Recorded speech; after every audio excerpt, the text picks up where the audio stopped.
Graça e paz, meus irmãos. Vamos meditar então em Esther. A gente vai ler todo o capítulo primeiro, tá bom? Os irmãos sentados, com toda a reverência, acompanhem de suas versões. Eu vou ler na minha versão NVI. Foi no tempo de Xerxes, algumas versões talvez Assuero, que reinou sobre 127 províncias, desde a Índia até a Etiópia. Naquela época, o rei Xerxes reinava em seu trono na cidade de Suzã. E no terceiro ano do seu reinado, engasguei, deu um banquete a todos os seus nobres e oficiais. Estavam presentes os líderes militares da Pérsia e da Média, os príncipes e os nobres das províncias. Durante 180 dias, ele mostrou a enorme riqueza de seu reino e o esplendor e a glória de sua majestade. Terminados esses dias, o rei deu um banquete no jardim interno do palácio, de 7 dias para todo o povo que estava na cidade de Suzã, do mais rico ao mais pobre. O jardim possuía forrações em branco e azul, presas com cordas de linho branco e tecido roxo, ligadas por anéis de prata a colunas de mármore. Tinha assentos de ouro e de prata num piso de mosaicos de pórfiro, mármore, madrepérola e outras pedras preciosas. Pela generosidade do rei, o vinho real era servido em grande quantidade, em diversas taças de ouro. Por ordem real, cada convidado tinha permissão de beber o quanto desejasse, pois o rei tinha dado instruções a todos os mordomos do palácio que os servissem à vontade. Enquanto isso, a rainha Vasti também oferecia um banquete às mulheres no palácio do rei Xerxes. No 7º dia, quando o rei Xerxes já estava alegre, por causa do vinho, ordenou aos 7 oficiais que o serviam, Meumã, Bista, Arbona, Bigtá, Abagta, Zetar e Carcas, que trouxessem à sua presença a rainha Vasti, usando a coroa real. Ele queria mostrar aos seus súditos e aos nobres a beleza dela, pois era de fato muito bonita. Quando porém os oficiais transmitiram a ordem do rei à rainha Vasti, esta se recusou a ir e o rei ficou furioso e indignado.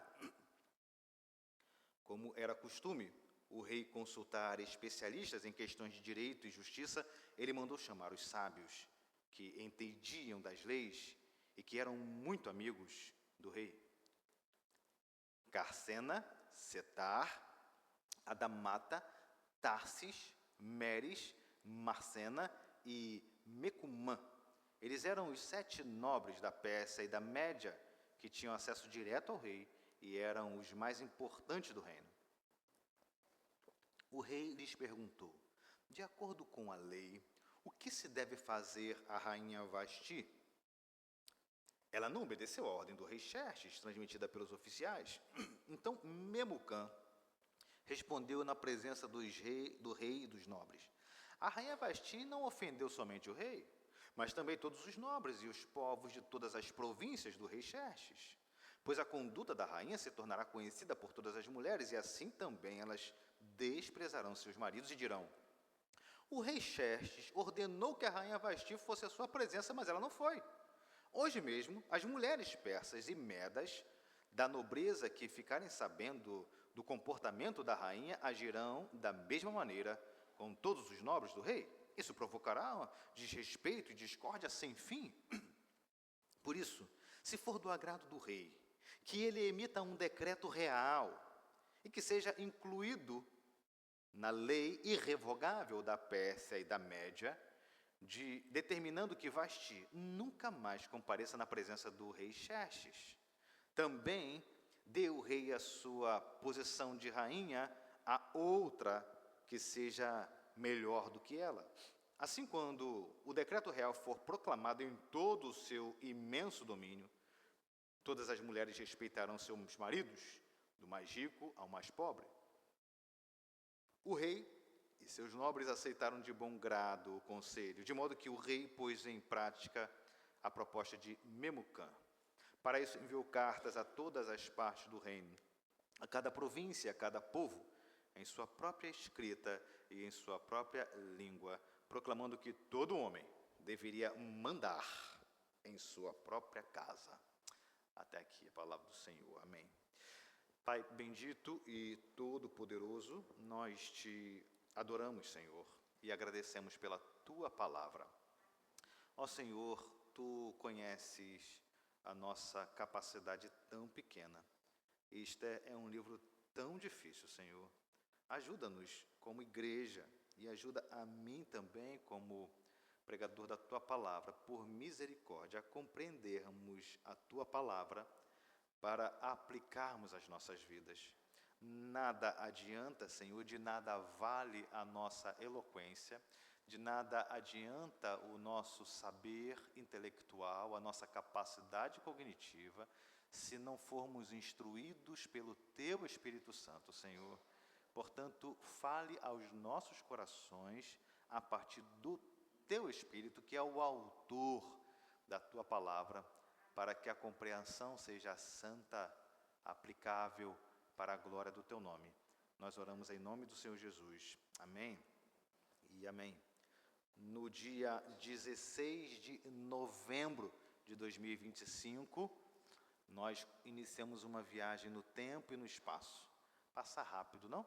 Mas no dia 16 de novembro, nós voltamos no tempo porque fomos ao ano de 538 a.C. e retornamos, mudamos no espaço porque nós viajamos até Jerusalém. Foi quando nós começamos essa série de meditações em Esdras, Neemias e agora estamos começando Esther. Por quê? Porque os 3 livros estão próximos. Na livra hebraica, inclusive, não tem essa separação de Esdras e Neemias. Então, eles estão muito próximos, é o mesmo período na história, e a gente optou por fazer essa série nos 3 livros. Então, já tem mais de 6 meses, né? 7 meses, talvez. Nós pensamos acerca do retorno do povo, pensamos acerca das provações desse povo, das perseguições, das decepções e também das vitórias e alegrias. Lembram da reconstrução do templo? Não faz muito tempo. Lembram do grupo que veio com Zorobabel? Quantas dificuldades. Lembram do relato no livro de Esdras? Esdras chega depois, né? Para ajudar na reconstrução assim religiosa, por assim dizer. Mas ainda era difícil ficar ali depois da reconstrução do templo e a cidade não tinha muros, e por isso, logo depois, o outro grupo que vem é o grupo de Neemias. Nós finalizamos Neemias na semana passada. E mais uma vez, tantos levantes internos, levantes externos, uma grande luta, mas os muros são reconstruídos em 52 dias. Que grande milagre, né? Aliás, é importante a gente pensar, é apenas um parêntese, o fato do muro ter sido construído em 52 dias, às vezes faz com que a gente pense assim, poxa vida, era tranquilo, né? Talvez a gente não valorize apenas lendo assim, mas é importante a gente perceber que foi um grande milagre do Senhor. Aliás, pensando para as nossas vidas, a intensidade com que a gente se dedica a algo é muitas vezes mais significante do que o tempo empreendido. Então, a intensidade, na maior parte das vezes, ela é mais significante do que o tempo que a gente empreende. É na intensidade que nós nos tornamos maduros, nem sempre no tempo. Tem gente que é crente há 10, 20, 30, 40 anos, mas não tem maturidade nenhuma. Mas é a intensidade com que se busca o Senhor, a intensidade com que se busca a palavra, é que faz com que a gente alcance maturidade. Isso é verdade até na vida profissional. Por exemplo, eu devo ter carteira de motorista há 20 anos que eu tenho carteira de motorista, talvez 20 anos, mais ou menos. Mas eu não tenho não é nem maturidade aqui, talvez seria a proficiência. Eu não tenho a habilidade de um motorista profissional, que tira uma carteira por exemplo, os militares mesmo, né? Meu pai, que era polícia militar no Rio, ele dirigia aqui falava patrulhinha, não? Viatura. No Rio, um período era patrulhinha, que era um Fusca, né? E meu pai chegava a dirigir também. Meu pai falava que tinha um amigo dele que era meio fio, subia tudo. Então, assim, a intensidade com que esse pessoal dirige, você tem 30 anos, mas talvez nunca vai ser igual, né? Talvez nunca seja igual. Então, a intensidade, ela é mais importante. Então, 52 dias, mas foi debaixo de intensa direção do Senhor, oração, perseguição, enfim. Mas o que eu quero dizer é que, até agora, nós estávamos refletindo sobre o quê? Sobre o que estava acontecendo com o povo de Deus, aonde? Em Jerusalém. Até aqui, nós estamos pensando somente em Jerusalém. E aí, resumindo aqui, Zorobabel vem, primeiro grupo, 40 mil pessoas. O ano era 538 a.C.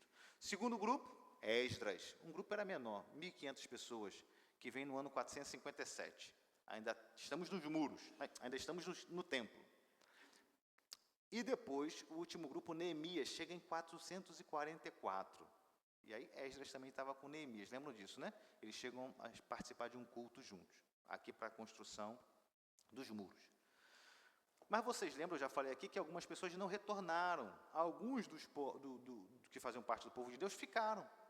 Alguns ficaram.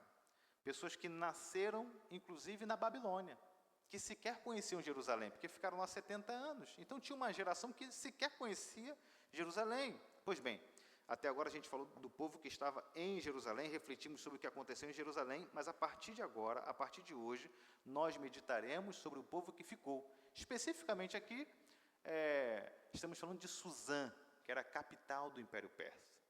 Então, Esté, especificamente aqui do povo que ficou, que não voltou para Jerusalém. Não necessariamente na Babilônia, mas aqui em Suzã. E a atenção que a gente deve ter aqui é que nós não estamos falando de um período posterior. Não é porque está arrumado assim no cânon que a gente fala de um período posterior. Não é um período posterior. Isso aqui acontece justamente entre 486 e 465. Então, acontece mais ou menos entre o retorno de Zorobabel e o retorno de Esdras. Então, imagine que entre Zorobabel e Esdras está acontecendo a construção do templo, lá em Jerusalém, aqueles levantes, aquela luta que a gente viu, e nesse período entre um e outro, a história continua acontecendo. O Império Persa era uma potência na época, continua. E lá em Suzã, nós estamos pensando agora lá em Suzã, que é a capital do Império Persa, está acontecendo isso. Então, Xerxes, ou algumas versões falam de Assuero, porque Xerxes é um nome grego, Assuero é um nome hebraico, tá? É a transliteração, na verdade, do nome hebraico, né? Transliteração, os irmãos sabem, é quando eu pego letra por letra e faço essa transliteração para o nome. Então, tanto faz se aparecer na Bíblia de vocês Xerxes ou Assuero, não tem problema, tá? Então, Xerxes, que estava lá nesse período, que o livro de Esté fala, ele era neto de Ciro. Lembra de Ciro?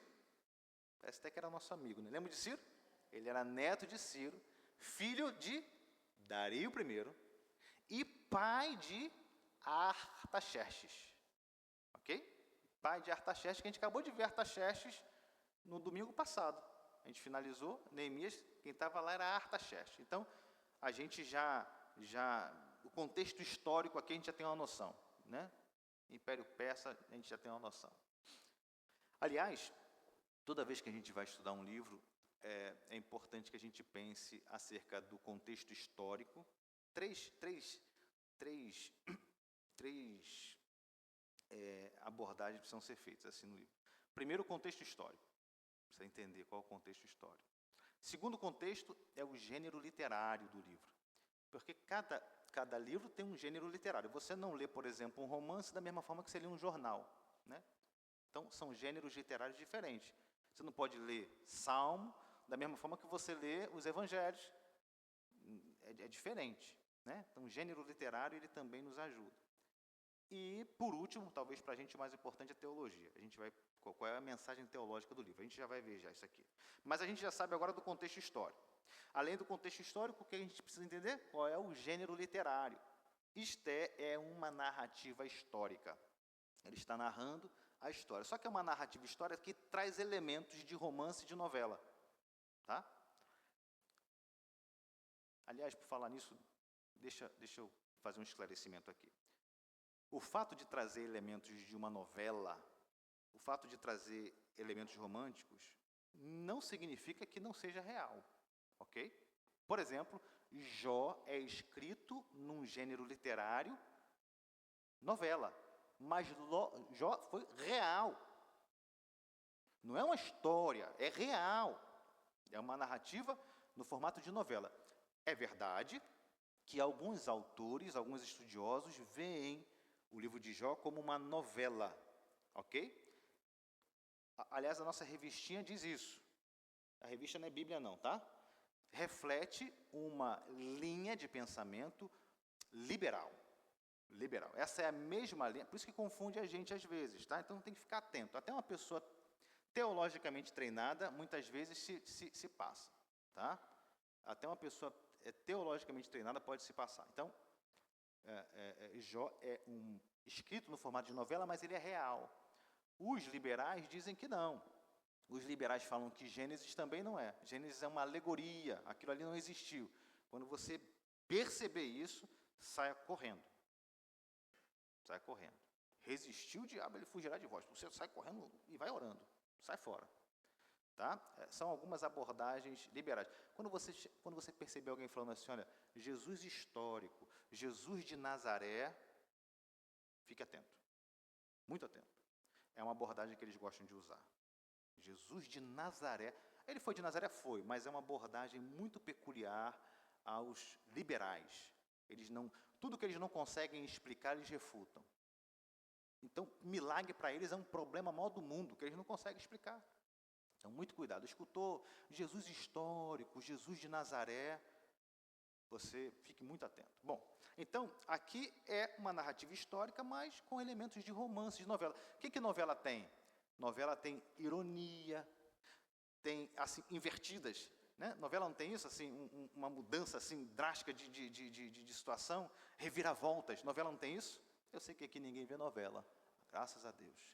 Mas para quem já viu antes da conversão, aqui ninguém vê novela, ninguém vê Chosen, ninguém vê nada disso, graças a Deus. Oh, meu Deus.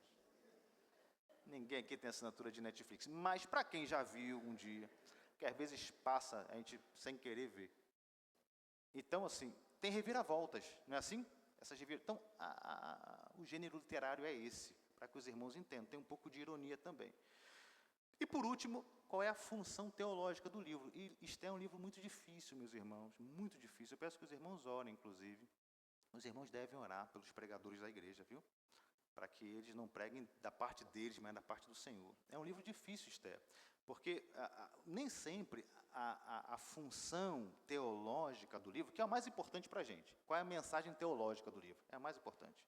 Por isso que a gente faz sempre uma introdução quando a gente começa um livro. Hoje eu estou fazendo uma introdução. A mensagem teológica do livro para a gente é a mais importante. E nem sempre a mensagem é explícita. Tem livro que a mensagem vem explícita. Né? E tem livro que a mensagem nem sempre é explícita. E Esté é um desses. Esté é um desses. A gente vai ver ao longo do período que a gente estiver meditando, mas nem sempre é explícita a mensagem. Bom, para os judeus, o objetivo desse livro aqui é bastante simples. O motivo proeminente é explicar a festa do Purim. Para isso que o livro foi escrito para eles, né? E o termo Purim vem do plural da palavra persa que é pur, que significa sorte. Então, aqui o povo é salvo e a partir daqui começa a fazer parte do calendário judaico essa festa do Purim. Lembra disso, que o povo foi salvo? Bom, a gente vai meditar sobre isso. Mas aqui dá origem à festa do Purim, que é uma das festas mais alegres do povo judeu. Mas o texto fala muito mais do que isso. Né? Eu compreendo, por mais que a cabeça do escritor humano tenha sido de relatar historicamente onde começou a festa do Purim, o autor verdadeiro, que é o Espírito Santo, nos revela muito mais do que isso. O livro é profundamente teológico e é bastante difícil até, porque ele nem sempre é explícito nas suas aplicações. Mas a gente vai ver isso ao longo desses 10 capítulos e ao longo da nossa meditação. Peço que Deus nos ajude. Hoje estamos fazendo uma introdução, mas mesmo numa introdução, o livro já mostra para que veio, já serve de prévia para o que a gente vai ver. Vejam só o texto aqui. O que a gente leu aqui Diz que esse rei, Xerxes ou Assuero, ele fez uma grande festa, né? E a festa foi grande. A festa foi grande. Aqui ele queria mostrar o que tinha. Era muito luxo, ostentação, demonstração de poder. A festa era realmente grande. E ele chama todo mundo. Aliás, primeiramente ele chama os nobres, né? Ele queria compartilhar das riquezas e das conquistas que ele já tinha conseguido. Era o maior império. É o maior império. Por isso que vocês veem assim, ora fala persa, ora fala meda, e aí se torna o Império Medo-Persa, né? Porque junta aquela área ali do meio. E ele era o maior império da época. Era algo realmente grande essa festa aqui, e em determinado momento a festa fica ainda maior, porque ele chama os nobres para conhecer o que ele tinha, né? Veja como são lindos meus tesouros, olha o que eu conquistei. E em dado momento a festa fica ainda maior. Em determinado momento o banquete é aberto para todos, todo o povo. Ele chama todo o povo. Ele fala o seguinte, olha, durante 180 dias ele mostrou a enorme riqueza do seu reino e o seu esplendor e a glória de sua majestade. Tá? Para quem estava mostrando isso? Para líderes militares da Pérsia e da Média, para os príncipes e para os nobres da província. Província não é uma cidade, não, é mais do que uma cidade, tá? Então, ele só de sair daqui, ele era rei de 127 províncias. Era poderoso. Aí no verso 5 diz assim, terminados esses dias, que dias? Depois de 180 dias.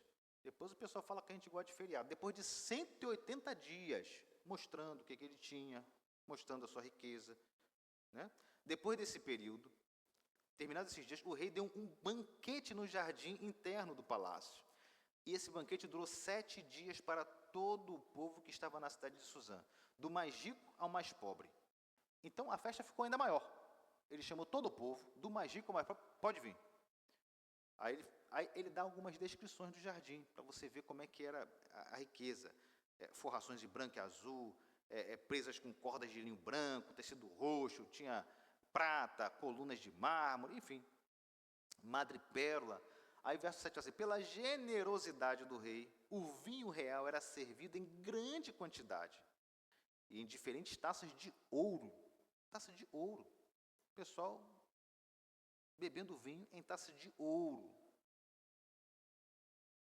E olha o verso 8, por ordem real, cada convidado tinha permissão de beber o quanto desejasse, pois o rei tinha dado instruções a todos os mordomos do palácio que o servisse à vontade. Por ordem real. A impressão que a gente tem é que o rei baixou um decreto, uma lei, promulgou esse decreto assim, tipo, olha, todo mundo pode beber à vontade. E vão beber em taça de ouro, todo mundo. Pense num luxo, assim, ultra, mega, plus, super. E aí o texto diz que a rainha Vasti também. A rainha Vasti chama as mulheres, a MM, viu, irmã Nilzinha? Cadê Cátia aí? Olha, chamou as mulheres, só para as mulheres. Enquanto isso, a rainha Vasti também oferecia um banquete às mulheres no Palácio de Xerxes. Então, ainda tinha um espaço só para as mulheres. Um outro banquete. Era uma coisa muito grande, realmente. Aí vem um problema. Depois desses 7 dias, vinho liberado. Imagine uma festa com vinho liberado. Todo mundo podia beber a quantidade que quisesse. E aí, depois de 7 dias, aqui no verso 10, no 7º dia, quando o rei Xerxes já estava alegre como cada festa, ele estava bêbado. Aqui é um eufemismo para dizer que ele estava bêbado. 7 dias de vinho. Então, ele estava bêbado. Por causa do vinho, ordenou aos 7 oficiais que o serviam, traga para mim a rainha Vasti, usando a sua coroa. E aí ele, depois da bebedeira, bêbado, idiotizado, porque todo bêbado fica idiotizado. Aliás, você tem algumas variações. Ou fica rico, ou fica forte, não é assim? Ou fica engraçado. Mas os 3 é idiotizado, porque não tem mais controle sobre si. Né? gasta mais do que pode, ou quer bater em todo mundo, ou fica contando piada o tempo todo. Idiotizado. Então, ele estava aqui idiotizado, diante de um bocado de gente. Vai buscar minha mulher, porque eu quero mostrar para ela, eu quero mostrar para eles a minha mulher troféu. Eu quero mostrar porque ela era bela, ela era bonita. Vai buscar que eu quero mostrar a minha mulher troféu. Ela era linda e ele queria mostrar. Percebem a idiotice aqui disso? Percebe? Uma grande festa, 180 dias, 7 dias bebendo vinho. Aí eu falo assim, vai buscar agora minha mulher, que eu quero mostrar para o povo quem é minha mulher. Manda vir com a coroa. É uma tolice tão grande que... Um cuidado aqui é porque algumas pessoas, isso me parece que foi originado do Talmud ou da Midrash, mas é cultura judaica. Algumas pessoas, alguns estudiosos, pensam que aqui era para que ela viesse nua, somente com a coroa. Mas os estudiosos mais conservadores não conseguem enxergar isso. Tá? Não existe nenhum tipo de evidência dessa na história. Mas o simples fato de chamá-la para mostrar já é um ato de humilhação, assim, é um negócio tão idiota. O simples fato de trazer para mostrar aquela mulher troféu já era uma humilhação naquela época. Não era comum, não era uma coisa que fazia parte, sabe? Então já era uma humilhação. Por isso que ela nega. Agora pense comigo, nesse contexto aqui, que já era humilhante para ela. O que aconteceu? Ela fala, não vou. Então, foi humilhante para ele também. O homem era o rei do maior império, 127 províncias. Estava falando assim, olha, eu sou isso, eu sou aquilo, olha o que eu tenho aqui, olha isso aqui, eu conquistei, olha a minha riqueza. Ele estava 180 dias falando um bocado de coisa. Tome vinho, pessoal, olha quem eu sou, olha como é que eu sou, se vangloriando o tempo todo. Fala assim, chama minha mulher agora. A mulher fala, eu não vou. Era humilhante para ela e humilhante para ele também. O momento foi de vergonha. E ele se envergonhou diante de todo o povo, que ele chamou na frente de todo mundo, não foi? Então ele foi envergonhado na frente de todo mundo. E a festa termina, portanto, com vergonha dobrada. Vergonha para ele e vergonha para ela. Aliás, devo dizer que todas as vezes que a bebida entra, a vergonha é certa. Todas as vezes que a bebida entra, a vergonha é certa. Agora, olhem a ironia. Aqui tem uma ironia que às vezes a gente não percebe, contida no texto entre os versos 13 a 22. Ele, depois de tomar um não de Vasti, consulta especialistas em questões de direito e justiça. Eram os amigos do rei.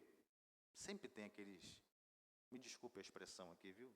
Sempre tem os parsas. Oh, meu Deus, fuja desses parsas. Sempre tem. Aí vem aqueles por conselho. Salomão também teve, viu? Lembra de Salomão? Também teve.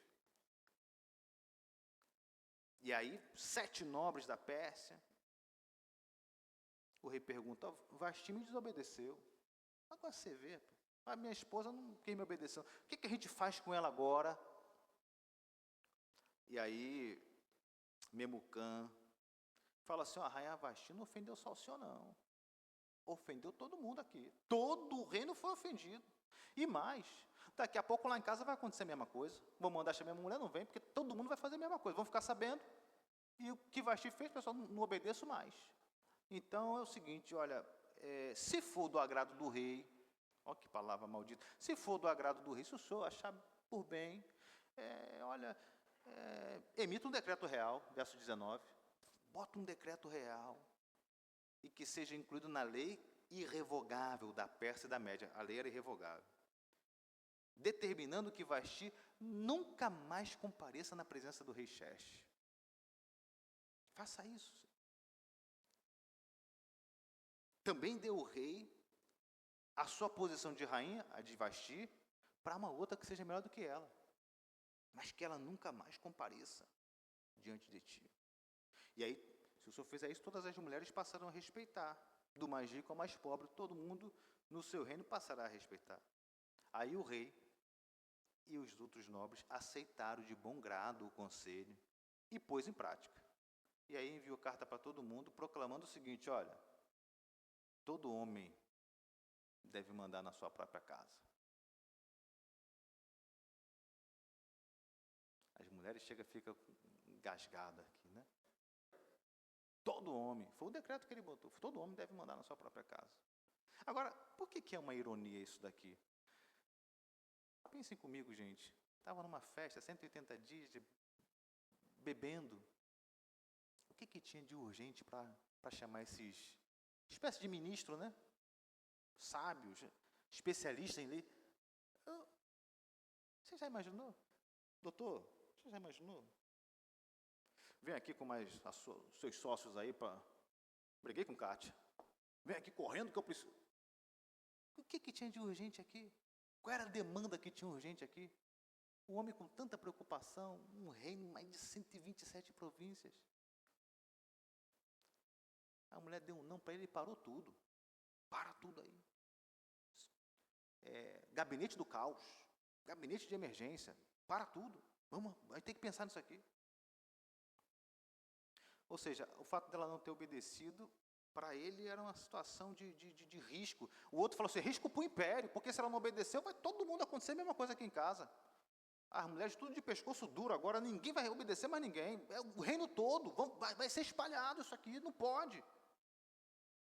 Homem poderoso. Um homem poderoso, um reino gigante, todos bêbados, reunidos para tratar da desobediência de Vasti. Faz um decreto.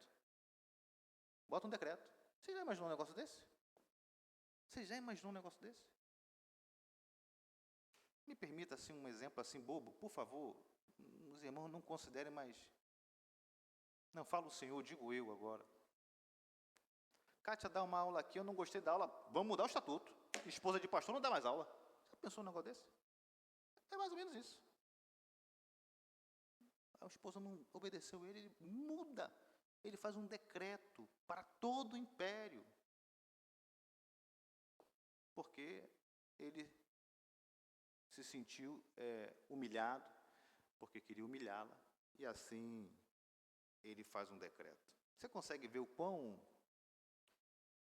grotesco é essa situação? Você imaginou chamando uma assembleia para a gente mudar o estatuto da igreja? Porque alguma coisa que não estou satisfeito com Kátia? Já imaginou um negócio desse? Já imaginou o quão tolo é algo como isso? Você já imaginou como é patético isso daqui? Eu estou falando de o homem mais poderoso da época. Não tinha coisa mais importante para fazer. Isso aqui é uma tolice. É uma tolice sem tamanho isso aqui. É uma aberração isso daqui. E eu quero partir aqui para uma aplicação para dizer que assim é a vida quando Deus não está presente. É exatamente assim a vida quando Deus não está presente. A vida sem Deus é uma tolice. A vida sem Deus é uma tolice. A vida sem Deus é um ato patético, sem sentido algum. A vida sem Deus é viver num vazio. Total vazio. Sem nenhum tipo de significado. Uma vida sem o autor da vida não pode ser uma vida com significado. É viver um eterno vazio existencial. Existe, mas vazio. A vida sem Deus faz com que coisas banais tomem nosso tempo, nossos corações, nossas emoções. Sem Deus a gente deixa que essas coisas tolas, essas coisas pequenas, tomem um tamanho maior do que elas têm. Coisas tão pequenas passam a ser importantes para a gente. Tudo por causa de quê? Por causa do ego. Aqui foi tudo motivado pelo ego. Ele estava se vangloriando, 180 dias se vangloriando, 7 dias bebendo, mostrando, falando. O ego dele foi abalado naquele momento. Coisas tão pequenas. Quem é você para falar comigo assim? Quem é você? Como é que você usa me questionar? Quem é você? Coloque-se no seu lugar. Você sabe quem eu sou? Não é assim? Ego. Coisas pequenas. Quando não se tem Deus, o final é sempre trágico. O final é sempre trágico. Mas quando se tem Deus, a caminhada é segura e o final é sempre feliz. Agora, olhem como a vida com Deus é diferente. Olha como a vida com Deus é diferente. Os reis mandam mandou o povo para a guerra. O povo vai arriscando a própria vida. Muitos desses súditos morrem. Muitos desses súditos morrem. Aliás, aqui existe uma desconfiança, quando comparado com o material da história, que essa festa de 180 dias era uma preparação para a guerra contra a Grécia. Existe essa ideia. Muita gente que ia para a morte, ia para a guerra. Mas com o Senhor Jesus, com o nosso Senhor, com o nosso Rei é diferente. Ele nos dá a vida, Ele morreu por nós. Percebe como é que é diferente? Assuero, ou Xerxes, esse rei da Pérsia, se reúne com líderes para pensar como fazer mal para sua esposa. Ele pensa, como é que eu posso humilhá-la, ainda mais do que ela me humilhou? É esse o motivo da reunião. Mas nosso rei não é como Xerxes. Nosso rei é diferente. Jesus, ele nos sustenta, ele cuida de nós. E naquele dia ele não nos humilhará? Não. Nós que pertencemos a ele, não. Ele vai levar a sua noiva. E à luz de Romanos 2,10, ele nos dará glória naquele dia. A ação do líder sempre reverbera nos demais. Sempre, inevitavelmente. A ação de um líder vai reverberar em todos os demais. Aqueles líderes eram péssimos discipuladores. Olha o exemplo que eles dão. Fazem uma lei para todo o povo. A lei vai valer para cá agora e vai valer para todo o povo. O nosso rei não. O nosso Senhor é diferente. Ele faz boas leis. E ele obedece para que a gente aprenda. Romanos 12:2 diz assim, não se amolde ao padrão desse mundo, mas transforme-se pela renovação da sua mente para que sejam capazes de experimentar e comprovar a boa, agradável e perfeita vontade de Deus. A vontade do Senhor é sempre boa, diferente daquele rei. Mais do que isso, ele próprio vive para nos mostrar. João 14:12 diz assim, em verdade eu lhes digo que aquele que crê em mim fará também as obras que faço. Você vê para fazer, para coisas ainda maiores do que estas, porque eu vou para o Pai. Por fim, esse banquete oferecido por Xerxes não tinha Deus. Era uma festa para vangloriar um homem. Era um banquete, era uma festa sem alegria verdadeira, porque a alegria verdadeira é Jesus. Era apenas luxúria, orgulho, vaidade e ego. Essa festa não tinha um propósito edificante. Por isso esse banquete acaba em desgraça. A vida sem Deus é exatamente assim, meus irmãos. A vida sem Deus é essa festa, esse banquete, regado à ilusão, regado à futilidade, que sempre acaba em desgraça. Mas o nosso Rei, o nosso Senhor é diferente, Ele nos promete e nos garante um banquete celestial. Apocalipse 19:7, para finalizar, Apocalipse 19, de 7 a 9 diz assim, vamos nos regozijar, vamos nos alegrar e dar-lhe glória, porque chegou a hora do casamento do Cordeiro e a sua noiva já se preparou. Para vestir-se, foi-lhe dado linho fino, brilhante e puro. Ora, o linho fino são os atos de justiça dos santos.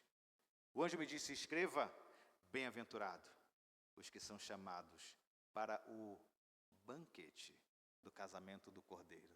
Louvado seja o nosso Senhor. Esse banquete aguarda você, que tem uma vida em Cristo Jesus. Esse banquete nos aguarda. Não é um banquete igual a esse daqui, cercado por luxúria terrena, que o ferrugem come, corrompe, acaba, perde seu valor. Mas para um banquete de casamento onde nós seremos a noiva, adornada, querida, amada e glorificada, num corpo glorificado, para sempre um banquete junto do nosso Senhor. Rei Jesus, Ele voltará em breve para todos aqueles que o temem, para todos aqueles que se arrependeram, para todos aqueles que creem e obedecem. Nós seremos essa noiva. Para aqueles que não têm uma vida com o Senhor, o mesmo final é reservado. Desgraça, o mesmo final desse banquete terreno é reservado. Desgraça total. Por mais que essa vida tenha sido uma vida de luxo, de alegria, de contemplação, seja lá do que for, mas o final é a total desgraça. Nossa oração é para que nossa família, nossos amigos, nossos familiares, nossos conhecidos possam desfrutar desse banquete também. Possam fazer parte dessa grande festa, desse banquete do casamento do Cordeiro, para que estejamos todos juntos durante toda a eternidade nessa festa grandiosa, frente a frente com o nosso Senhor.